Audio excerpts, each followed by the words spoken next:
So equipotential surfaces are drawn around a point charge. As we move away from the charge, will the spacing between the two spheres having a constant potential difference? Potential difference constant கொடுத்துட்டாங்க.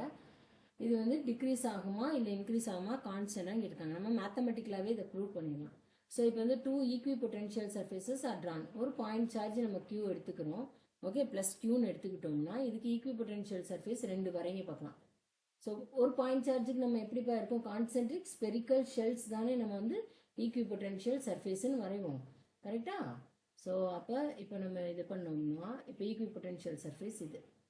So first இதுக்கு நான் radius என்னென்னு எடுத்துக்கிறேன், R1ன்னு எடுத்துக்கிறேன். Second இதுக்கு radius வந்து R2ன்னு எடுத்துப்போம். ஒரு பாயிண்ட் சார்ஜ் தான் எடுத்திருக்கோம், அதுக்கு ஈக்வி பொட்டன்ஷியல் சர்ஃபேஸ் வரைஞ்சிருக்கோம்.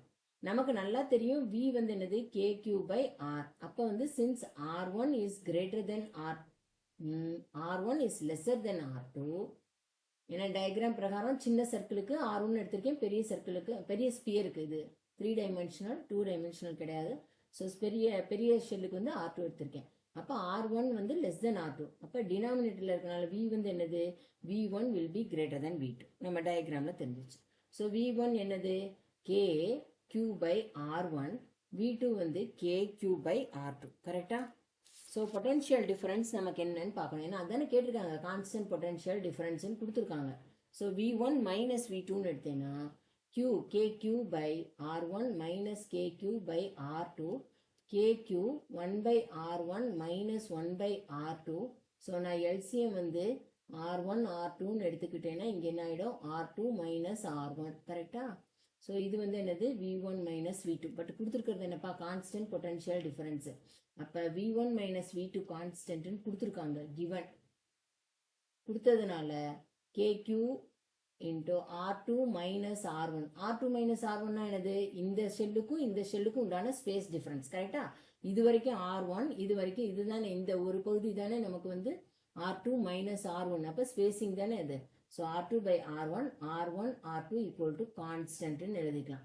ஸோ எனக்கு என்ன ஆகிடும், KQ எல்லாமே கான்ஸ்டன்ட் தான் ஃபார் எ கிவன் இது. So R2/R1 will be equal to constant into R1 R2. கரெக்டா? அப்போ இதுதானே ஸ்பேசிங். இது வந்து R2 மைனஸ் R1 என்னது, ஸ்பேசிங் பிட்வீன் ஈக்விபொட்டன்ஷியல் சர்ஃபேசஸ். அதானே கொடுத்துருக்காங்க, ஈக்விபொட்டன்ஷியல் சர்ஃபேசஸ். நான் பார்த்தேன்னா அது வந்து R2 மைனஸ் R1 பார்த்தோம்னா இஸ் டைரக்ட்லி, இந்த கான்ஸ்டன்ட் எடுத்து விட்டுட்டா என்னது, directly proportional to R1 R2.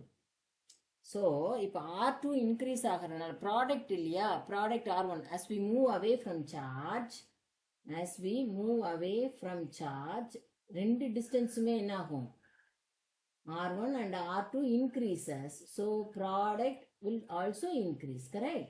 So product R1 R2 increases.